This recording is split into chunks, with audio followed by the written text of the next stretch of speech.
Putting it together. The glue in 72, as coined by Ron McLean.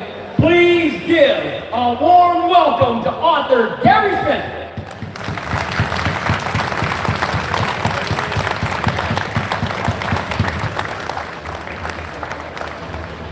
Thank you, Liam. Grab that chair, grab that mic, just turn it on. And yeah. He's good, yeah, there it is. Everybody's sorted here, buddy.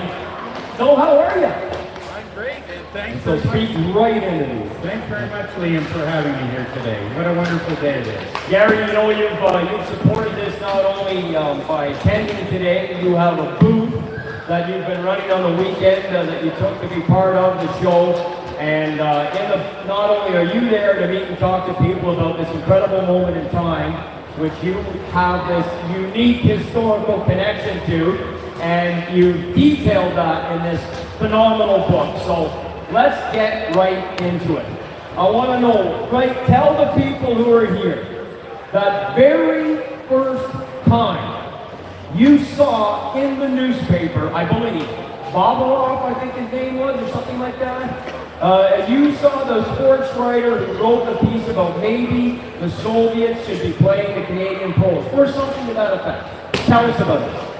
Well, you know, Liam, Canada had last won the Olympics in 1952, the Edmonton Mercury. Right, so by 1972, it was 20 years, and we had lost the gold medal title. First to the Soviets in 56, then the Americans in 60, and the Soviets again 64, 68, 72. And the last time we won the World Championships, 1961, Trail Smoke Eaters, Seth Martin and Nets. So we pulled out of international hockey because we couldn't put our best players on the ice against the so-called Soviet amateurs. We all knew they were professional, played for the Army and the Air Force and the secret police and so on. But we couldn't get the International Ice Hockey Federation and the Olympic Committee to agree that our best could play their best. So that's the hockey side of it. And then the Cold War. You know, we almost had a nuclear war over the Cuban Missile Crisis, right? In 62, Soviets invade Czechoslovakia in 1968. So we as a government, and I'm a diplomat, Pierre Trudeau comes to Moscow and we're looking for common ground. And what better common ground is there between Canada and Russia than hockey? We love hockey, they love hockey. So we started to look, how could we break this impasse? And one day I was reading a Russian, I spoke Russian, reading a paper, Izvestia, and Boris Fedosov was a guy who wrote under the pseudonym The Snowman. And he said, after the Izvestia tournament, we're ready to play the Canadians now. And so I jumped on that. We had a party with him. The vodka came out and flowed. And I said, are you serious? No more conditions. You're ready to go. So we had to find a way around the, that they didn't want to lose the Olympic championship and so on. So we settled on 8 games, 4 in Canada and 4 in Moscow under international rules. And that's what took hold. An agreement was signed in April of 1972 in Prague, and then we could start to form up the Canadian team. And as you'll hear from Paul and Yvonne, very difficult.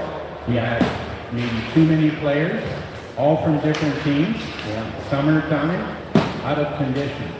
The Russians, on the other hand, have all played together in the World Championships, Olympics, and so on, highly disciplined, played and trained 11 months of the year, in much better shape. Yeah. And so we were ready to go. I came with the Soviet team to Canada, flew on the plane with them. The only Canadian player they had ever heard of was Bobby Hull. And they wondered, why isn't Bobby Hull playing for Team Canada? So that's another story. Yeah. But they didn't know anybody, and Team Canada formed up, didn't know any of the Russians. Right. And we in Canada didn't. Who had ever heard of Krejcik and Yakuchev? Nobody. Nobody. They were unknown in Montreal. But by the time the fourth game in Vancouver, Oh, yeah. everybody knew them. There was big politics involved. Trudeau and Stanfield, there was an election underway. There was big money involved as well. Lots and lots, 10 times the advertising budget for this series compared to a regular NHL Stanley Cup series. Yeah. So this was really, really big. And we estimated 150 million Russians watched this series across 11 time zones in 1972. And this country, 16 million out of 22 were transfixed for 27 days in September 50 years ago. And it was the best series ever, the greatest hockey series ever, the goal of the century, the team of the century, the greatest moment in Canadian sports. And I was lucky enough to be front and center and at each of the 8 games. So I've described that here. And this famous photograph, you're going to see the 2 guys from Team Canada. Yeah. Paul Henderson and Yvonne Thorne might come up.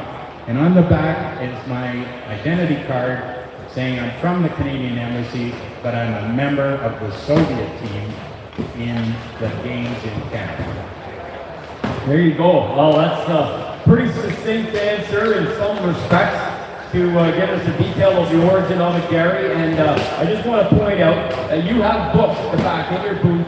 You will sell and sign them here for people today. You want to grab a piece of history of what I really firmly believe is the most unique story that's been told on the series of the many that are out, not only back in the day, but coming out. You provide a much different viewpoint. Before we let you go and bring out the boys, because you have a book here, you just kind of gave us a Cole's Note version. But for the people who may be interested in seeing you before today is over, what else have you provided here in terms of, if you can, again, a synopsis form of what they're going to read that's so intriguing, which I think is so interesting as well, in terms of the infrastructure of this series? Well, this series did not fall from the sky. There was a lot of work, years of work of negotiations. I was working 8 solid months to make this happen. Things like ordering in beer. And you may wonder, at the time, Canadian players were drinking beer, not the Soviets. We thought that beer was something good for training.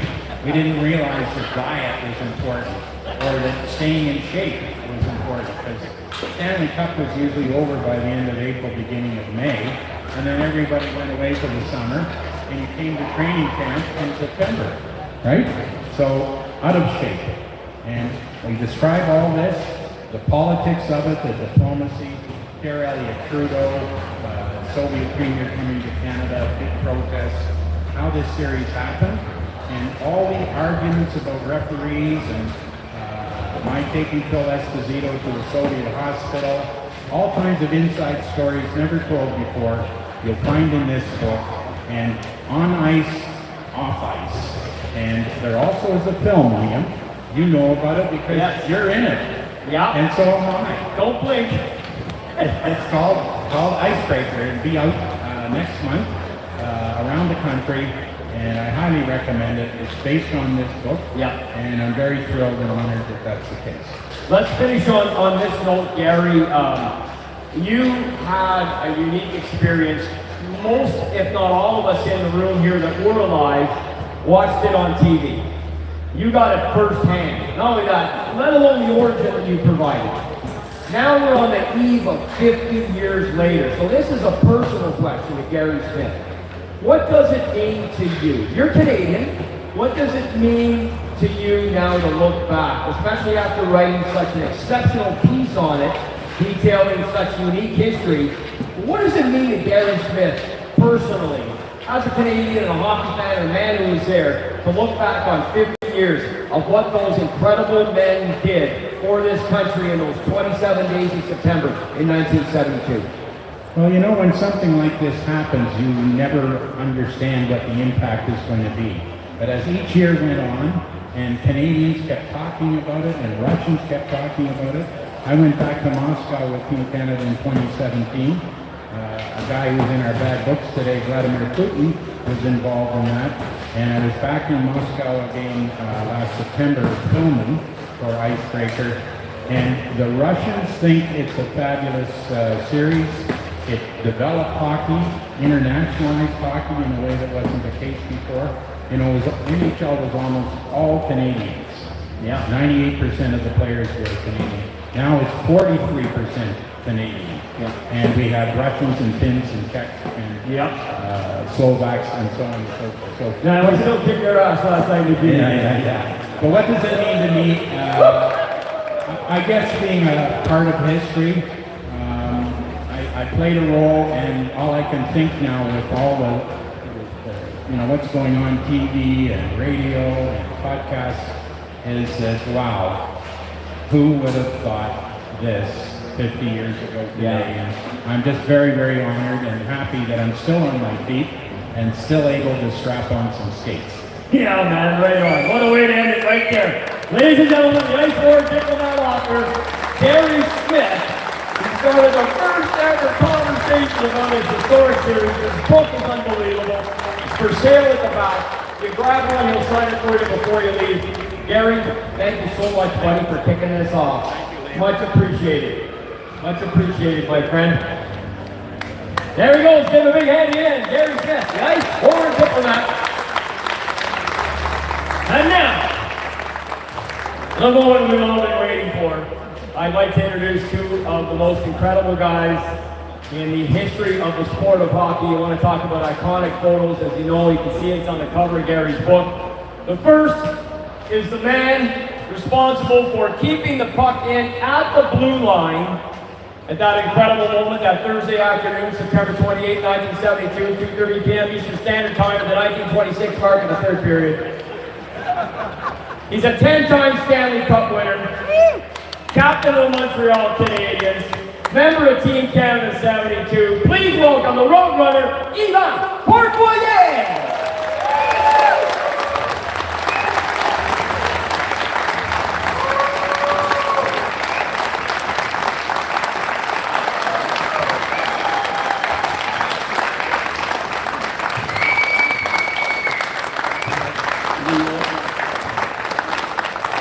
Right there, my friend. And his teammate from 1972, who had the responsibility of firing home the rebound after Yvan fed him a pass where Foster Hewitt claimed so profoundly. Henderson makes a wild stab for it and fell. He was making a wild stab at a cross-ice pass from Yvan. Lyapkin, the right-handed shooting defenseman, bobbled the puck. Esposito chopped it out front. And our man, Mr. Paul Henderson, did the rest. He's a 17-year pro. He played over 1,000 games, 760 points, 370 goals. None more important or none more significantly important than those final three. Please welcome the man who scored the goal heard around the world, Paul Henderson.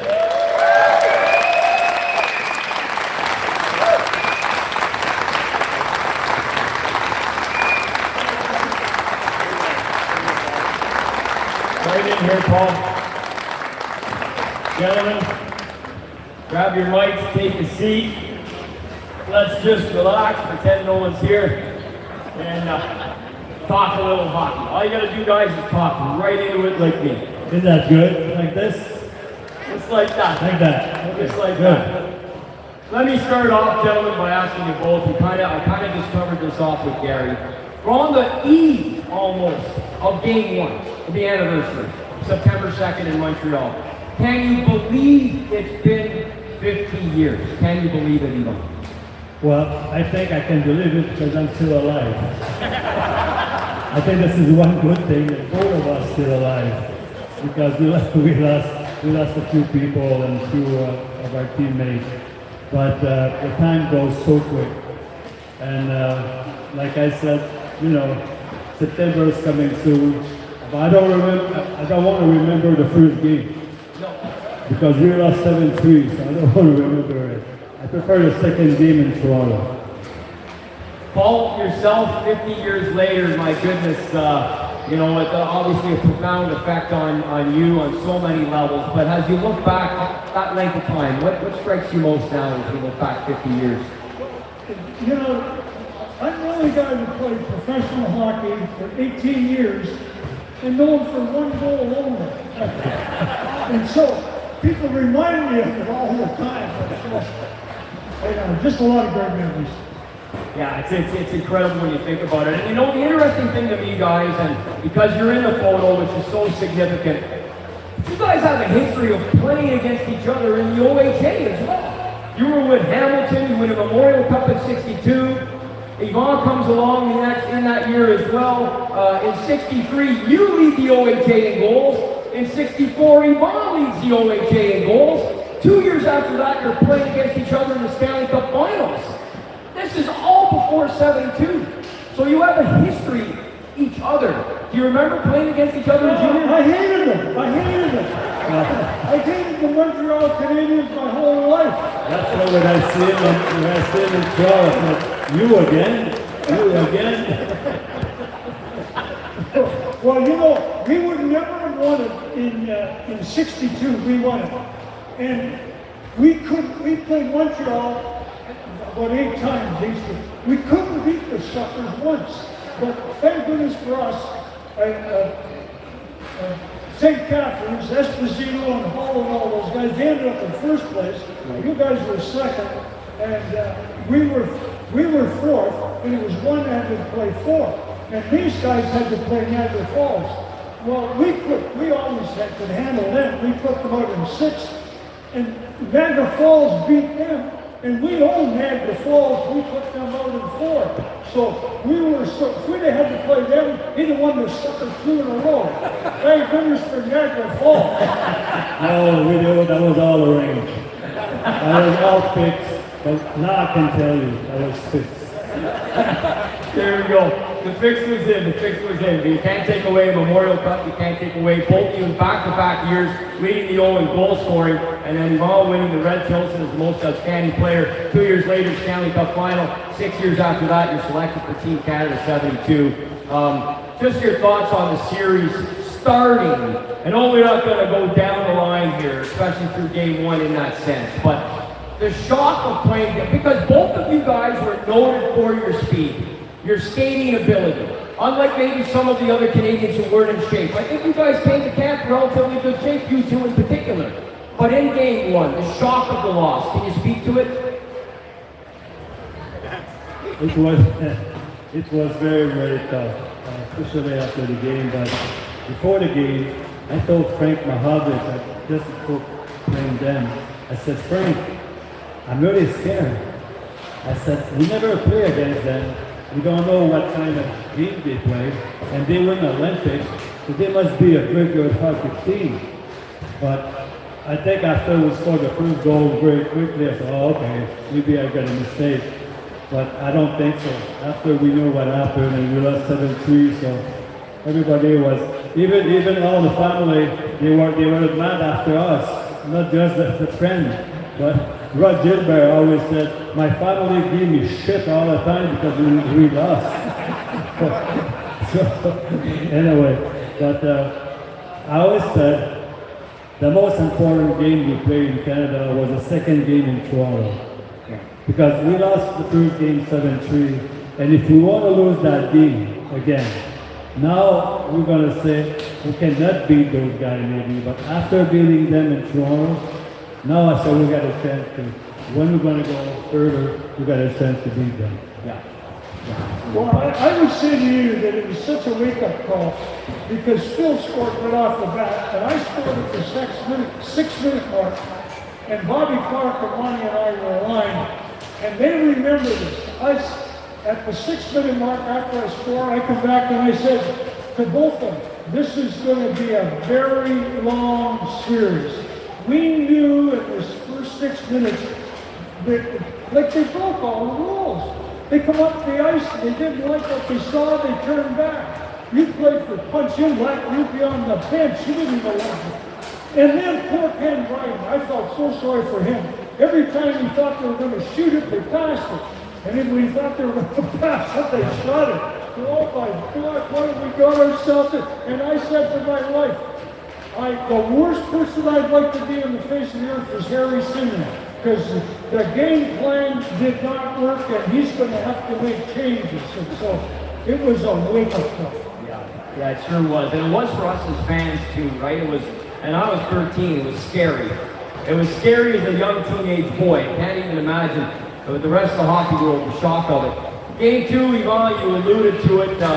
I got to touch on your goal. I love the story you tell. You can actually see it. If you watch the video or the DVD, you can see you and Brad Park on the bench having a conversation before your next shift. Take it from there.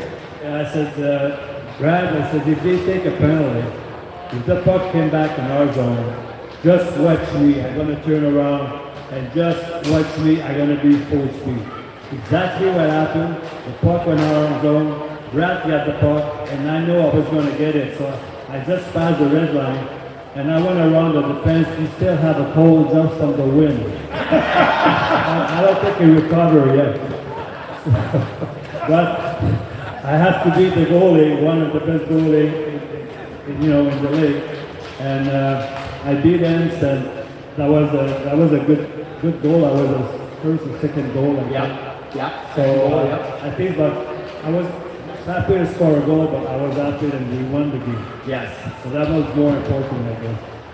Yes, and Pete Mahalik is I played with Maple Leaf Gardens, and I would argue that the best goal ever scored at Old Maple Leaf Gardens was Peter Mahalik's goal. It was a short-handed goal. Yeah. And if they'd have scored in that power play, we would have lost and turned the game right around. And to me, the best goal ever scored, Peter Mahalik. Oh yeah. Yeah. Well, your goal you scored in Russia was not too bad either. and not only one game. The last 3 games you scored a winning goal, I think. Keep it going, keep it going. Couple of teammates here just reminiscing amongst themselves about scoring goals in 72. I just jumped at it, everybody, we were together last night reading the golf club. Everybody always says, where were you when Henderson scored? Where were you in 72? Where were you in 72? And your answer was? I think I was on the ice. I remember. I didn't work both on the ice. Iman says, wait a minute, I had the best seat. I was right behind him. Everybody else says, oh, I If was I had a here. camera, I would have had the best shot of them all. So listen, the Phil Esposito speech, you guys didn't see it, right? You never saw it, you never heard it. No, not right away after, but I think we saw it a couple of days after, I think. I didn't see it for years. Okay, so I really thought leaving Canada would do better. Because Montreal Canadiens, we always win many Stanley Cup on the road. Yeah. And we on the road, I think we're more relaxed, more up. And I said, soon as we left Canada, I said, we're going to do, I think, better over there. But we're not in shape too much, so we had a chance to play 2 exhibition games in Switzerland. That's put us in shape, and that's get us, when you transfer a small ice to a big ice, that's more difficult. I think it's much more difficult. You didn't see the Esposito speech you said for years, which I believe is shared by many of the team. I know you've all seen it many times since. I, for one, anyway, think the entire series should start every grade 8 school year, the entire month, just coincide with the dates. The school year starts at the same time. Espo's speech should be shown in schools. Now that you've seen it, and both of you have told me and the public many times what the 3,000 Canadians meant that came over to Moscow to support you, I wonder how many of them were inspired to go by Phil Esposito's speech after the Vancouver loss. Well, the thing that amazes me is Johnny Esau, I just let him go. Right. But I would tell you, Phil was our leader on and off the ice. I mean, he was just outstanding. And I would suggest to you, too, the last period, the third period that he played in Game 8 was the best period of hockey any NHL player up until 1972. The guy was unbelievable, especially in this slot. But, the guy is, you just have to look at it. He's so full of, he said he would have killed somebody to win that series, and I'm not sure that he wouldn't have done it either. But Man, but you know, the neat thing for me, like, yeah, we got 12 Hall of Famers on that team, you know? And the big thing about me, I was a pretty good hockey player, but I, you know, like, I was certainly, if they'd have chosen 25 guys, he would have been on it, and Esposito, those guys. But you see, we needed 35 guys, and I had a chance to, because they needed some more players, and so it gave me an opportunity for myself and the other guys that I could play at this skill. And my assets were my shot and my speed. Yeah. And especially when we got back to Moscow, you play with better players, they're going to get the puck to you, which Yeah. they did. Well, if I'd have played with Cormier and Esposito, I would have scored 20 goals in that series. Maybe 21. Anyway, I just a little story very quickly. I was, a month ago, I was in Toronto, and I see Phil Esposito. And I said, Phil, you know, last time I saw you, I got this shoulder operated, and now I got both shoulder operated. I got twice here, and I got this one now. So he said, oh, hockey, it's a tough game, you know what I mean? I said, no, Phil, it's not for hockey. I lifted the Stanley Cup too often over my head. So he didn't like that too much. I said, I'm sorry, Phil, I'm sorry. Now I got both shoulder operated. I should have won the last Stanley Cup, I only got one. Now you know why I hate this stuff. Yeah, you know, we're going to cover that off a little bit more maybe later and some stuff, but you know, Espo speaks, that's what I feel about it. I know you guys have seen it many times since, but you talked about it, Yvonne, you just touched on Sweden. You go to Sweden for that week, you play those 2 games in Sweden, you play it on the big ice.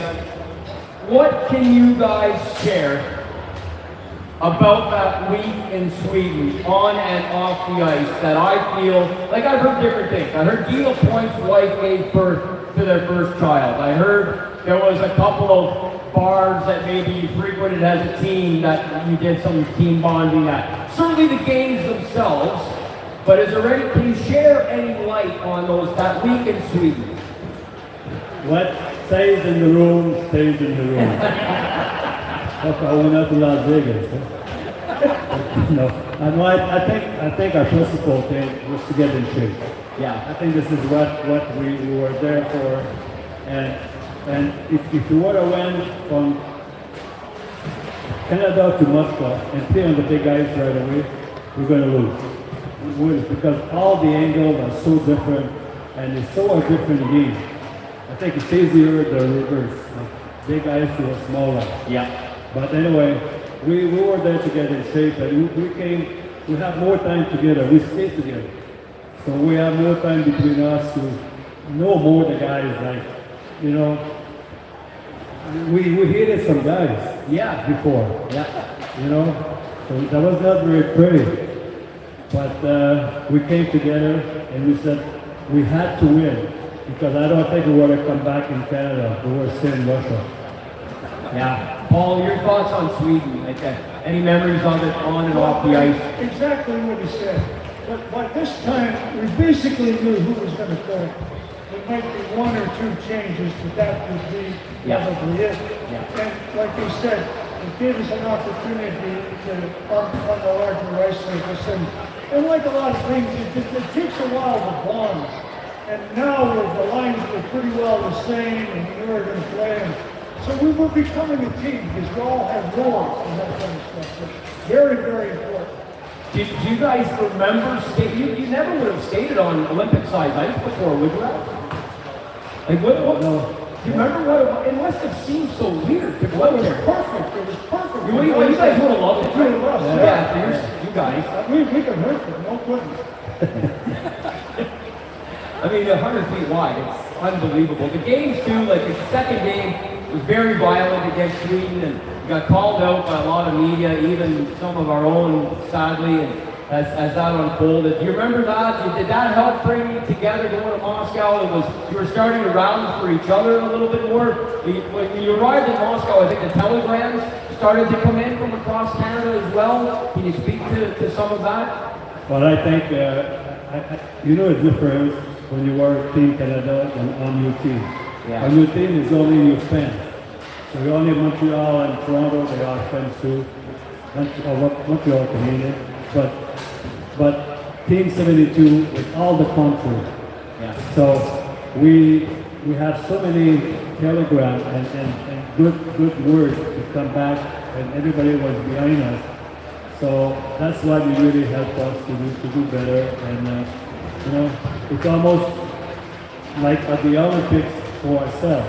Yeah. That was because I think the first time we represent our country, full country from Canada. So I think that was a very good time.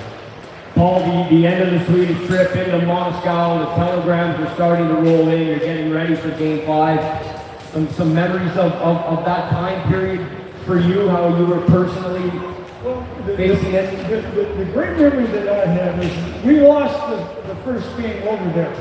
Actually, I scored 2 goals on that game. Anyway, we had to listen to that national anthem, and it was a wonderful piece of music, but it was too long when you lose, okay? And we had to skate off the ice, and it happened to be the Canadian fans were down there, and they stood up and gave us a standing ovation.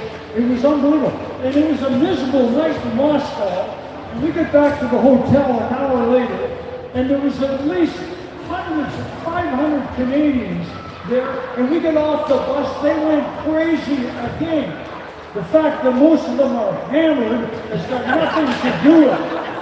And I would suggest to you, and Yvonne will back this up, the Canadian national anthem has never been sung with more fervor and before that game, I had goosebumps on my arm, just the way they said it. And I'll tell you what, if that didn't lift you up, nothing will. And then Phil falls down. Honest to God, if it would have been me, I would have been, embarrassed. We'd seen the picture. I mean, the guy is outstanding. I love him. He's an amazing guy. He really is. You want to add something to that about Game 1 in Moscow? Game 1, yeah, it was supposed to, we lost that game again. And we said, wow, now we lost, we have to win 3 games in a row. But we didn't respect them at first. Yeah. Russian at first, we were not in shape, we didn't respect them. But I think you never thought in Russia that we're going to beat them 3 games in a row. Yeah. And I think it's very nice that they respect us good. So we won the 2nd game, the 3rd game, and the 4th game. And that's what happened. I agree. A couple questions before we move on into the rest of the series. I want to ask you, Paul, straight up, answer this how you think. But in Game 5, when you scored those 2 goals, after your first goal, before you came back out, the doctors told, to me, he slashed you right behind the leg that sent you into the boards. If you watch that on the DVD, to me, you can see his stick hit you where there's no padding, and that's what sent you careening into the boards and gave you what I think, I swear to God, was a concussion. And were you not told by the doctors not to come back out, yet you did, and you did score. What are your thoughts on that play? Well, what actually happened, and I was knocked out, but you're going to love this one. And my wife was over there, and when I went into the boards, I mean, if I hadn't had a helmet on, I'd probably be dead. And my wife, we've been married now for over 50 years, and I go down, and she said, "Get up, you super, get up. I am not staying in that hotel room by myself. You are not going to the hospital." But anyway, I didn't even know where I was. I had a pounding headache, and Jim Murray, our doctor, came in, and he examined me, and he said, "Paul, you've got to take your equipment off. You've got a concussion." And I laid there for a while, and then Harry came in, and he was talking to me, and he said, "Paul, you've got to take your equipment off. Jim Murray says you've got a concussion." And I said to Harry, "Please don't do it. Please let me play." And he looked at me for a minute, and he said, "Well, we sure as hell need you, and if you want to play, you can play." And now, but that's the why I'm an idiot today. I should never have been let out on the ice. But anyway, it took me I missed about 10 minutes of the next period, and then I assured him that I'd take care of myself, and very, very fortunate. Today I've never been let back out on the ice. You know, that series is we're talking about it, but we don't know what is going to happen. You know, it's so incredible that, you know, you cannot duplicate that series. It's impossible. No. You know, if you had a concussion, you have to miss about 3-4 games minimum. But anyway, I had a few concussions, but I don't remember. Now, maybe from dropping the Stanley Cup or something, but hey, Eva, yes, and Paul, we had Claude Giroux here yesterday, and I talked to him a little bit about coaching. You just mentioned Harry Sinden, and your former teammate, John Ferguson, were the coaches. Can you shed some light on what they meant to your team? I'm just curious, Fergie was such a battler, and he played against everybody that played, and he was your teammate. Can you shed some light on Harry and John as the coaches?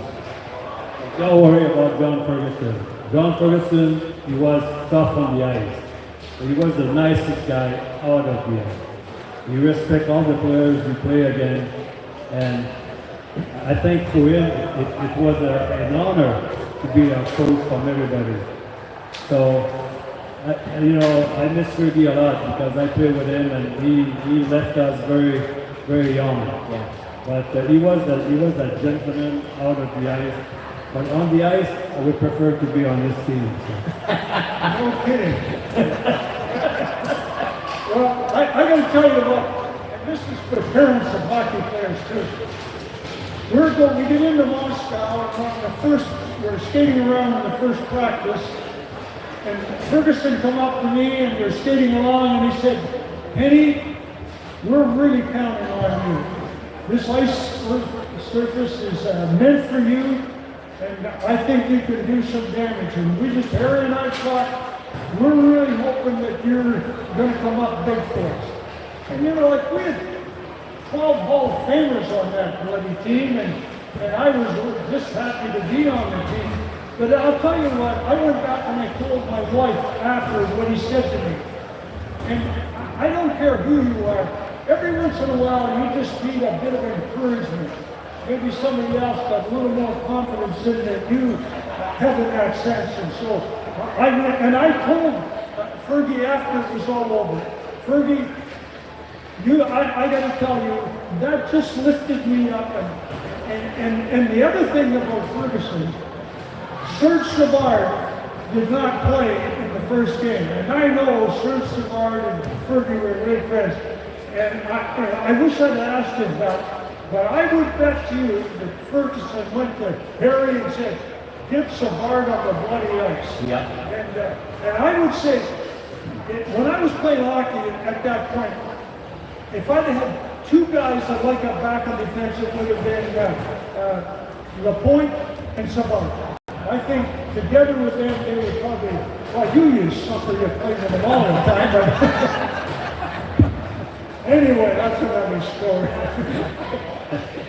Well, before Game 6, so you go from September 22nd to September 24th, you've got to win 3 in a row. I can't even imagine you're thinking that at the time. Can you? No, we're taking that. No, we don't lose. We're not going to lose. We're going to say game by game. Okay. We have to win this game. We have to win the second game. But we were losing the second game. Yeah. We came back. Yeah. And win. And I don't know about the third game. I think we just Game 8? ahead all the time, or we came back again. In Game 8, they had 4 leads on you. I know. 4 leads in Game 8. I know that was 5-2, I think. 5-3 in the second. Oh, no, 5-3, yeah. Phil Esposito score. Yeah. I was 5-4. Yeah. My score was 5-5. Yeah. And we scored, well, we scored, I think, 1 minute and something to go. And that was 6-5. So we went game by game, but we believe on us because we have to believe on you because you're going to quit if you don't believe. You know, it's funny the way you say it, Serge. I'm going to throw it to you, Paul, because Serge Savard, you mentioned his name. He says that too. He got back in the series in Game 6.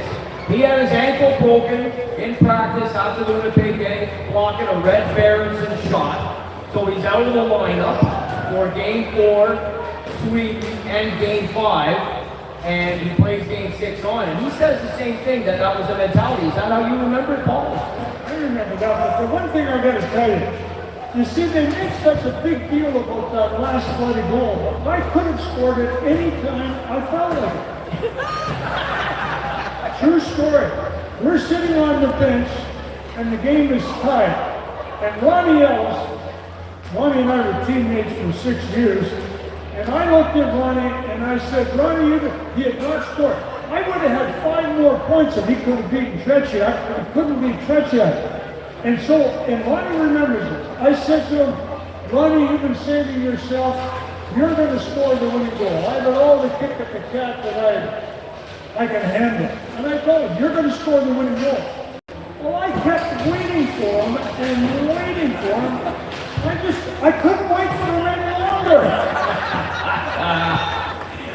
34 seconds to go. You cut him a little tight there, Paul. Just saying, you cut him a little tight. But you know something, when Pete Maguire was tired, he get out on the ice, and Paul jumped on the ice. And the coach who told him to jump on the ice, he just jumped on the ice. So that's why when I see him came, I said, you know. That is amazing. I'll get to that in a second. Well, no, but you just go ahead, said, Paul. stop yourself just for a second. Yeah. Like, I jump over the boards and Yvonne's got it over there, and I yelled at him, and I'm a right-hand shot. If he'd have made a good pass, he would have put it on my stick. I would have put it in the top corner, and I would have been celebrating the best goal in the life. That was the only goal I scored. And I've had to listen to this over all these years. Henderson made a wild stab forward and fell. I would have much preferred Cornway makes a pass to Henderson. He blasts it into the top corner. The game is over. I was very tired. I was exhausted. So I was going to change it. I looked at the end. I said, I don't think I'm going to make the bench. So that's why I made my pass. I was exhausted. When the puck came in front of the net, I tell you, if I had the camera, I would have had the best shot of you from everybody. When you jump in my arms, I said, we did it, we did it, we did it. And I think we did it. Yeah, it sure as heck did. It sure as heck did. Listen, we can't just fast forward right through that without going over. So you win Game 6, you get that one, Yvonne, started. You guys both say. You mentioned Phil Esposito's name. There were 4 alternate captains. There was no one person that wore the C, 4 on the roster. He was one of them. I have had the pleasure of attending your golf reunions over the years, right? I rode up and back in the bus with most of the team. I would sit beside Wayne Cashman, Stan McKean in front, Serge Savard in behind. When Phil would speak, everybody on the bus would shut up. It was still his team all these years later. You get that win in Game 6, you come into Game 7, but I just wondered, you already touched on Phil, but Yvonne, you're a multiple Stanley Cup winner, and Phil was running that team like Paul says. Can you shed some light on what it was like playing with Phil Esposito on Team Canada 72? Well, Phil was an exceptional player. And you know, he's big guys, nice guys, and he's got an Italian voice. So you don't get mad after this guy, you know, that Maguire is going to be behind you and you're in trouble. So you got to listen to him. I mean, but Phil, every time now we see Phil and Paul, we look at each other in the eyes and we're so happy to see our guy. Yeah, really? Yeah. I said, Phil, now you know what it's like when you win. It's like, I think so. That's why I hate him. Paul, listen, Game 8 notwithstanding, And the fact that you scored that with 34 seconds, it's inconceivable you scored a nicer one than the game winner in Game 7. Can you take us through that play, which I believe was 4-on-4, I think it was coincidental penalties, and how in God's name you beat everybody on the ice and then roofed it over Tretiak with 2:06 to play. Can you take us through that? Well, I was not a player. I think that was like a guy like Pro. He'd go back and get the puck and go to the whole team. I cannot ever remember, and Conway they could do that too. But I can never remember me getting the puck back like that, and I look up and there's four of the suckers back there. And what actually happened, I was in the sixth game, I intercepted a pass, stepped over the line, and I was going to use I used the defenseman as I don't think Tretiak saw it. I just took it back and snapped it. Yep. So anyway, I look at this, and I was going to try to do the same thing, and just get the guy to move over and then use him as a screen and then fire it, because that's my strength. And I went over there and actually lost control of the thing, and I touched it with my stick, and it went behind him, and holy crap. And so, anyway, top corner, and the best goal I ever scored in my life. Very lucky. Didn't you say to Eleanor after the game, I'll never score a bigger goal? And I told Eleanor after the game, I said, I can die a happy man, because if I don't score that goal, the last game means nothing, and I will probably never score a bigger goal in my life. 2 days later, I score a garbage goal, and no one has ever, and you got to be a great. How many of you remember that goal I scored in the seventh game? Oh yeah. There's only 5 of you. How many remember the last one? Well, you know, that was a good garbage goal. Yeah, that probably inspired Steve Sutton to score all the ones he did, and he scored a lot. So did Phil Esposito. But so now you got the win in Game 7. You come to Game 8. Can you guys talk at all about what was going on with the referees? Did any of that make its way into the room to you guys with what was happening with the Swedish officials coming down with food poisoning? And then you get Kampala and Bader. The video shows Harry Sinden going absolutely nuts. Did any of that make its way into the dressing room? I don't think so. I think we were just worried and we were losing by 2 goals. And I don't think anybody was talking too much. No, we didn't care. We didn't care. We didn't care. We're going to beat the second. I remember after the second period, I went over to Dryden, and I took my stick and I hit his pads, and I said, you board this thing up for us and we'll win the game for you. But I said, they score one more goal, we're not going to win, so you board this sucker up. You actually said that, Paul? Never heard you say that. So you told them that's it, you shut it down, now we'll get it done. You board it up is what I said. Board it up. This sucker up. And Phil actually stopped one of the goals. Yeah. Yeah. Esposito, if they'd have scored 1 goal, we would not have won that. And I would suggest to you, that was the best game that Dryden played the whole series.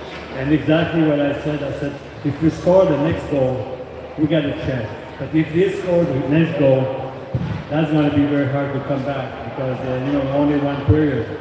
And with those referees, like you said. But when you score the goal, now it's 5-4. Yeah. So now now we have a chance. And Phil was on the ice for the last 3 goals. Yeah. He scored a goal.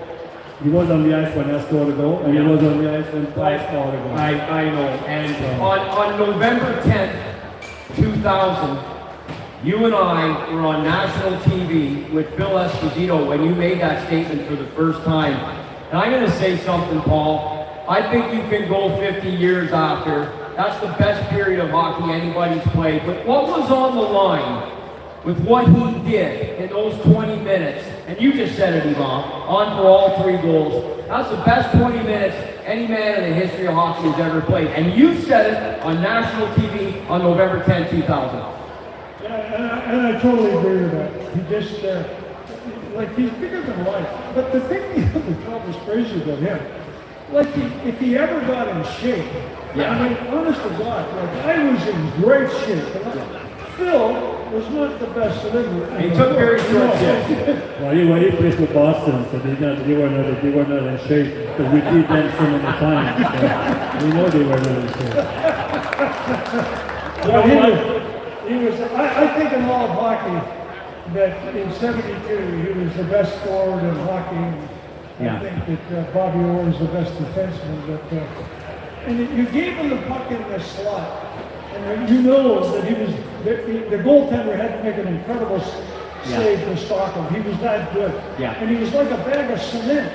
Like it's hard to move He's this a big man. yeah, like he was. I ran into him a couple of times, and it was like running into a bag of cement. What the hell did I try to do that for? You know? That was not cement, that was full of spaghetti.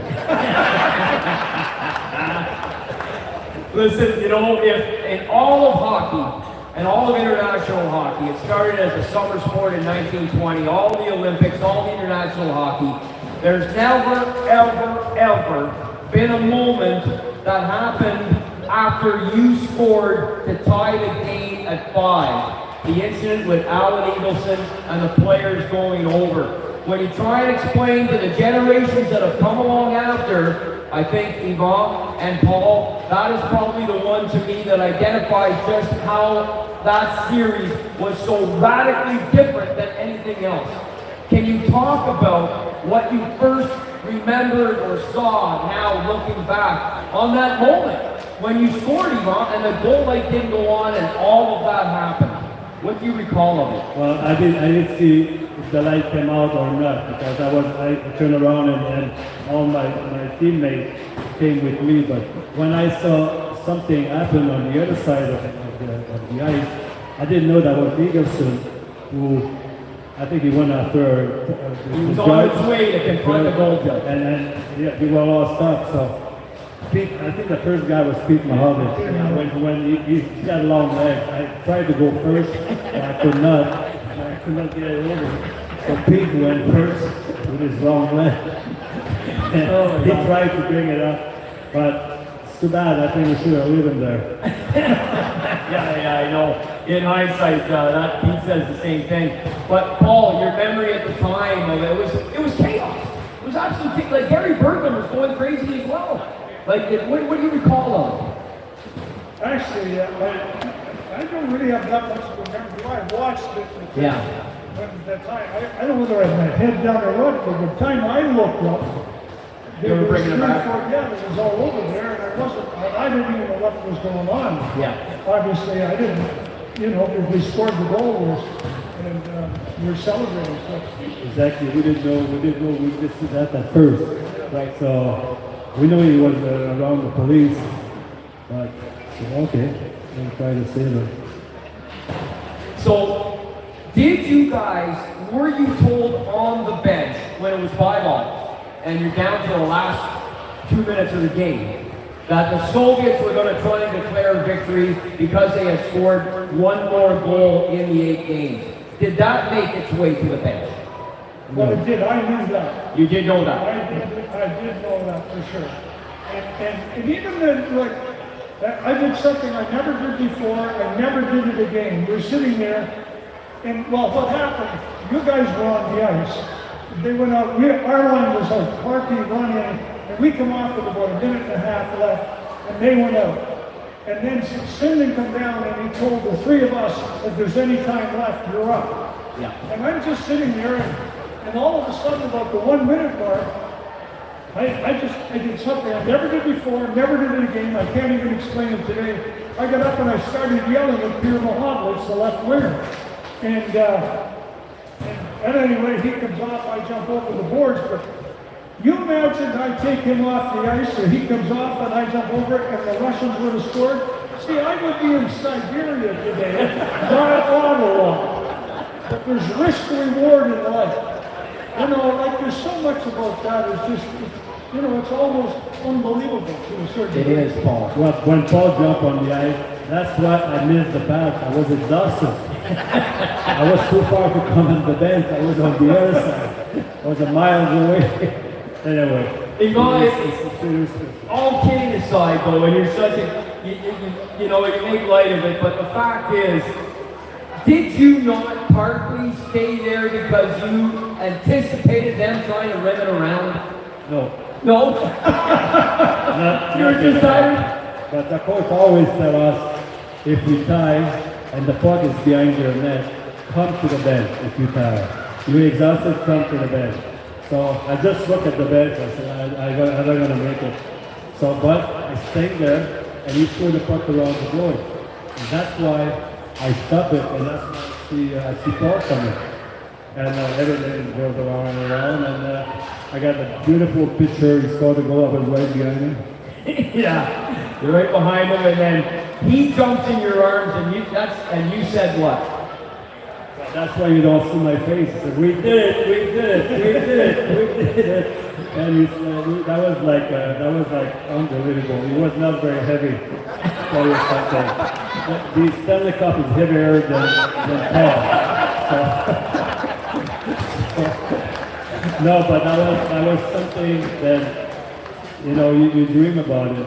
And you know, I don't see my face, but I said, 50 years from now, they're going to say, who's number 12? Who's number 12 again? Anyway, so that was incredible. I mean, Yeah. you know, we win a lot of stuff and everything like that, but we always remember the 1972. Always.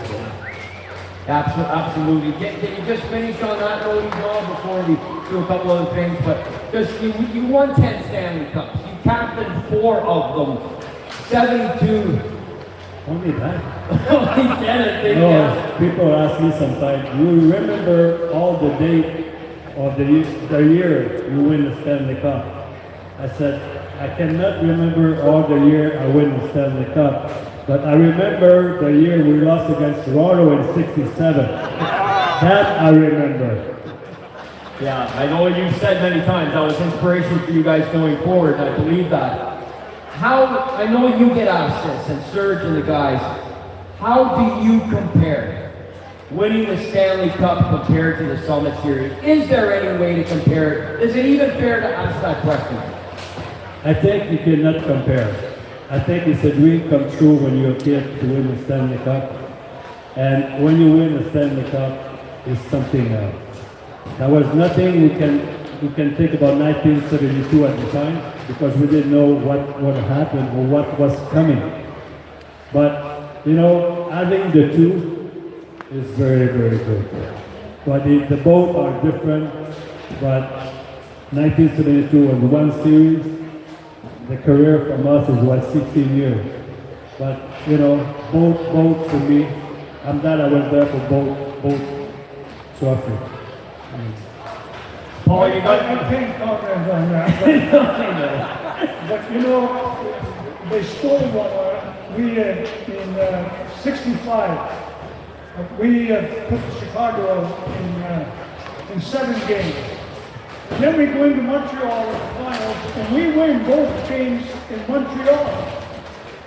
And they didn't have replay, you know, back then. right. And they took the Stanley Cup from us because Andre Richard put the bloody puck in the net with his hand, and they gave it to him. And you stole one of them. He was a rocket. It's gotta be. It was a goal. Think about it. And he was a rocket pockets. Where's the pocket rocket with that hand? It was the pocket rocket. You guys won the first 2 games of the Forum in '66, and they came back, and I think Bobby Bond got you in '64. You were in that final as well, Paul, and you certainly put your time in. You're the last guy to have a 4-goal game in the original 6. You won a Memorial Cup. You led the Owen goal. Slow down. You're going through this. Start again. Go slow down. Absolutely.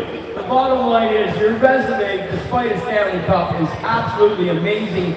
Before even you got in '72, as far as I'm concerned, and let alone what you did in 1972. You may not be able to compare like Ivan, but you sure as heck can compare what it means for this country for what you guys did, and you scoring that goal nearly 50 years ago, buddy.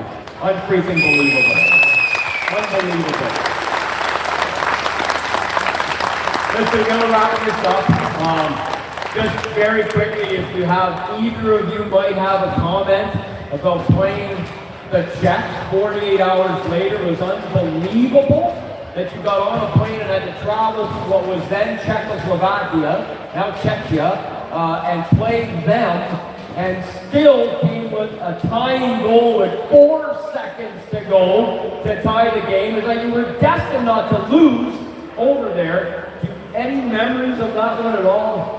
Well, I was feeling so bad, I didn't remember. Yeah. No, I'm just kidding. But that was the last goal, the last game, I mean. And we won it because of the win in Moscow. I think we don't want to lose. I mean, why go there and lose? Yeah. So we tied it 4-4, but I think everybody was tired. Well, I didn't play the game. Ronnie and I, neither one of us played. Ronnie had a bad shoulder and I pulled my groin.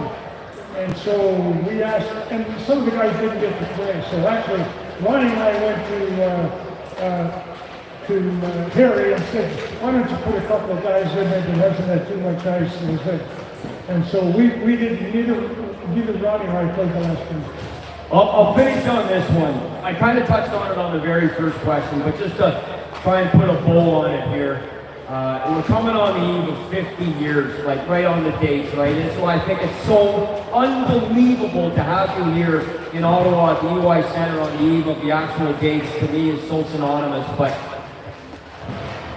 can you believe 50 years later the impact you have and still have on this country for those 27 days in September? Yvonne, if I could ask you to speak first to that. And then Paul, last word to you. Just can you believe, Yvonne, still, 50 years later, what it means to those of us that were alive through it, and the generations that have done any of that, whether they watch a DVD or get a chance to meet either of you or your teammates that are still with us, can you believe still, 50 years later, the impact you have? Well, you know, you never know 50 years later if you're going to be here or not, but at least we're lucky, so we're both here. And that was an experience for the both countries. And we don't know how good we have it in Canada in 72. It was very, very different. And if you go there in 72, you know, that was tough. That was war, that was the army in the street, and the hotel was so different, and you had to leave the key and somebody on each floor to watch you. But you know, coming back in Canada, and we didn't know that was that popular. You know, like the population was 22 million people, and 16 million was the game. I know. So can you imagine that? Yeah. That was 50 years ago. And so, you know, for me, I was very proud to play for Montreal Canadiens. That was my dream team. But to represent Canada and wish in 1972, that would be like that. So that I'm very lucky I saw both. Paul, 50-year legacy. Well, I just echo what he said right there. I think you wrapped it up pretty well, buddy, like you always do. So God bless you. Well, on that note, my friend, ladies and gentlemen, two of the greatest Canadians to ever put on skates, our international sport, that created a legacy of a lifetime, memories forever, and just a cherished victory of all time in the history of our country. I'm so thankful to have them here in Ottawa. Yvonne Cornway and Paul Henderson. Thank you, everybody. Thank you very much.